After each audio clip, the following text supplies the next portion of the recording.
कक्षा 6-7 कार्य पुस्तिका हिंदी आकलन 8। दी गई कहानी को पढ़कर प्रश्नों के उत्तर दीजिए। पहले छोटी सी कहानी है, ये पढ़ो। मैं पढ़ रहा हूँ, आप मन ही मन में पढ़ना। एक बार एक शेर अपनी गुफा में सो रहा था। तभी अचानक एक चूहा कहीं से आकर शेर के ऊपर कूदने लगा। शेर की नींद खुल गई। शेर को चूहे पर बहुत गुस्सा आया और उसने चूहे को अपने पंजे से पकड़ लिया। चूहा बहुत डर गया और कांपने लगा। चूहा शेर से बोला, आप मुझे छोड़ देंगे तो आपका बहुत उपकार होगा। उपकार मतलब भला होगा। शेर को दया आ गई और उसने चूहे को छोड़ दिया। एक दिन अचानक शेर शिकारी के जाल में फंस गया। शेर जोर जोर से दहाड़ने लगा। यह सुनकर वहाँ चूहा आ गया और उसने नुकीले दांतों से, नुकीले मतलब तीखे, नुकीले दांतों से जाल को काट दिया। शेर आज़ाद हो गया और चूहे का बहुत धन्यवाद किया। दोनों एक दूसरे के काम आ गए ना, इसको कहते हैं दोस्ती। क्या दोस्ती? पहला प्रश्न देखो, नुकीला शब्द में सही मेल है। क्या क्या शब्द मिले हैं? तीसरा कैसे हो गया? नूक क्या होता है? नोक और इला पहला है। नुकीला मतलब जिसकी नोक हो। नोक जानते हो क्या?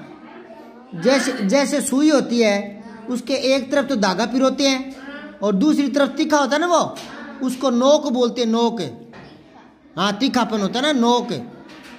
जैसे ये पेंसिल है तो इस पेंसिल के आगे से इसको नोक बोलते हैं, ठीक है ना। तो नोक से बन गया नुकीला। नोक से क्या बन गया? नुकीला। जैसे चमक से चमकीला होता है ना, फुर्ती से फुर्तीला, समझ गए? और रंग से रंगीला।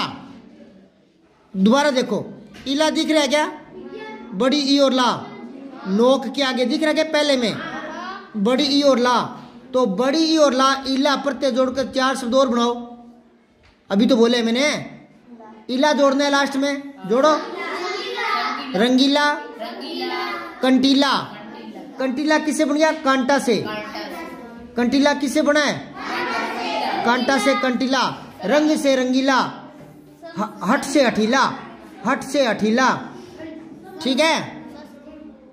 चमक से चमकीला। समझ में आ रही है क्या?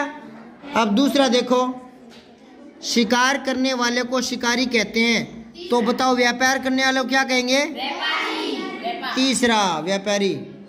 निम्नलिखित में से विलोम शब्दों का सही विकल्प, विलोम शब्द पूछा है वो विलोम, तो डर और निडर, ये सही है। नहीं, आजादी और स्वतंत्रता, ये तो एक ही बात है। फिर है क्रोध और गुस्सा, ये भी एक ही बात है। उपकार और भलाई, ये भी एक ही बात है। डर और निडर, ये अब इनके हिसाब से तो यही होगा, पर ऐसे नहीं होता। निडर और डर नहीं होता, निडर और डरपोक होता है, समझ गए?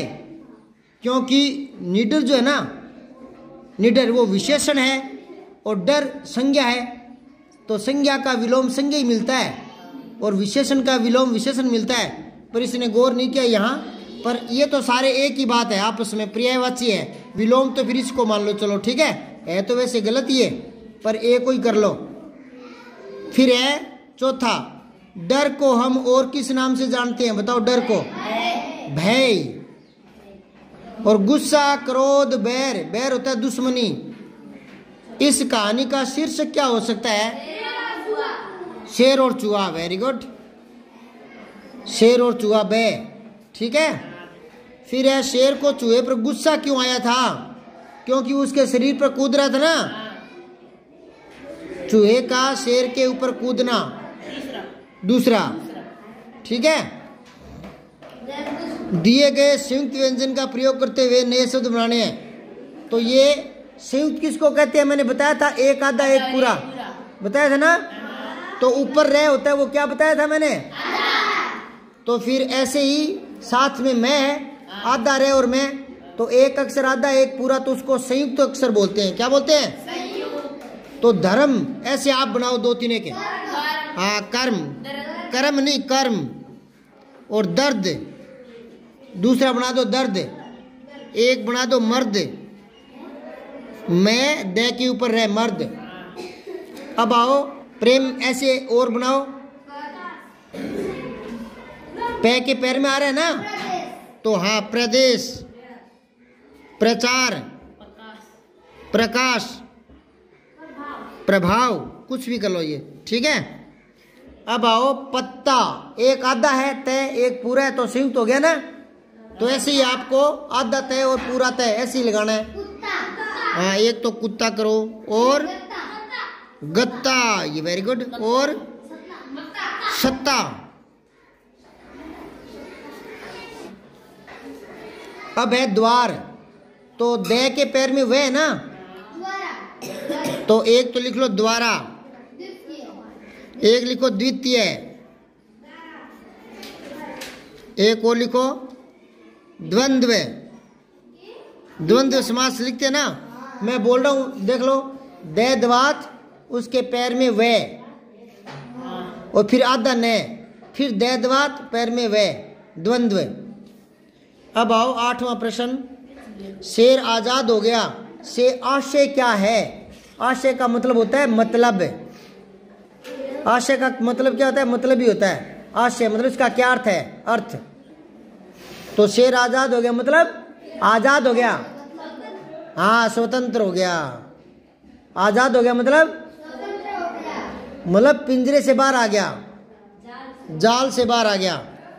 लिखो स्वतंत्र होना, स्वतंत्र कैसे लिखोगे? मैं बोल रहा हूं, आधा से और वे स्व, आधा से और वे स्व, और तंत्र तय के ऊपर बिंदी, फिर त्रय त्रिशूल, त्रय त्रिशूल है ना, स्वतंत्र होना।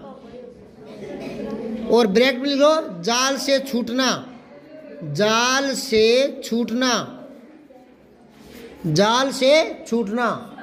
फिर 9वां देखो, किन किन जानवरों के दांत नुकीले होते हैं? बताओ। चूहा, और किसका होता है? शेर, चीता,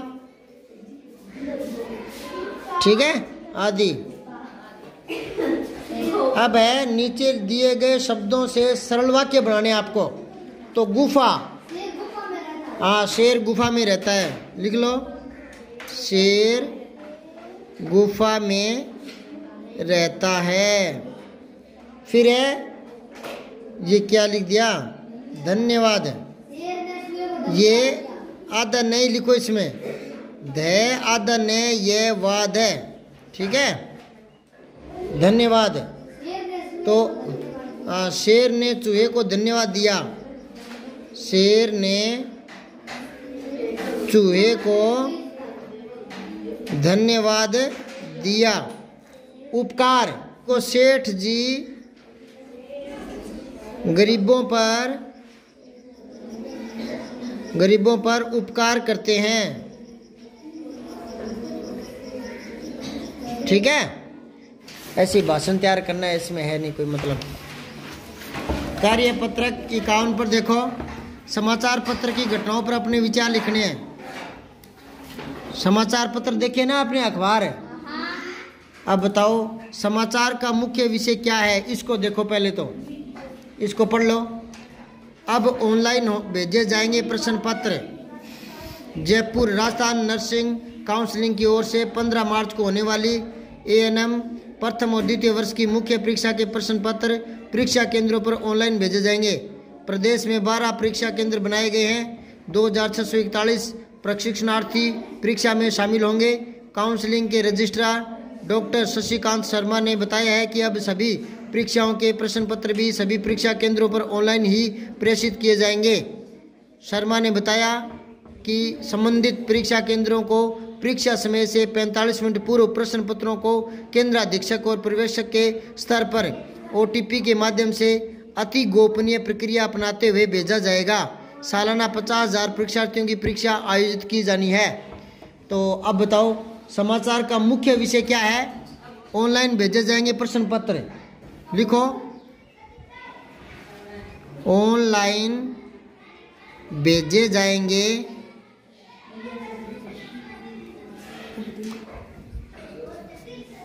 प्रश्न पत्र, ठीक है। आजकल ये ए लगाने लगे, ठीक है ना, पहले ये चलता था, ठीक है। अब दूसरा देखो, ऑनलाइन प्रश्न पत्र किस परीक्षा हेतु भेजे जाएंगे? ANM परीक्षा, लिखो ANM परीक्षा हेतु, ANM परीक्षा हेतु, ठीक है। फिर क्या प्रश्न पत्रों को गोपनीय रखा जाना जरूरी है? कारण सहित बताइए। हाँ जरूरी है। क्यों जरूरी क्यों है? ताकि कोई नकल न कर सके, ताकि कोई नकल न कर सके, ठीक है। फिर है ऑनलाइन प्रश्न पत्र भेजने से क्या अर्थ है बताओ? ऑनलाइन समझते हो क्या आप? उसमें हाथ में पेपर नहीं होता, फिर कंप्यूटर में ही होगा या फोन पर होगा, ठीक है ना। मतलब हार्ड कॉपी नहीं होती उसमें। क्या नहीं होती? हाँ लिखो, हार्ड ऊपर रे, हार्ड कॉपी नहीं होती, नेट से ही परीक्षा होती है, परीक्षा होती है, ठीक है। फिर है विद्यालय से जुड़े समाचारों के शीर्षकों को नीचे दिए गए स्थान पर लिखें। इन समाचारों पर शिक्षक के साथ चर्चा करें। अब बताओ, अभी अपने क्या होगा? एक वार्षिक उत्सव होगा ना? हाँ तो लिख लो, विद्यालय का वार्षिक उत्सव, विद्यालय का वार्षिक उत्सव। और पिछले दिनों खेल कूद हुए थे ना, समझ गए? हाँ तो लिखो राज्य स्तरीय खेल कूद प्रतियोगिता, राज्य स्तरीय या जिला स्तरीय कर लो भले ही, खेल कूद प्रतियोगिता का आयोजन, ठीक है ना।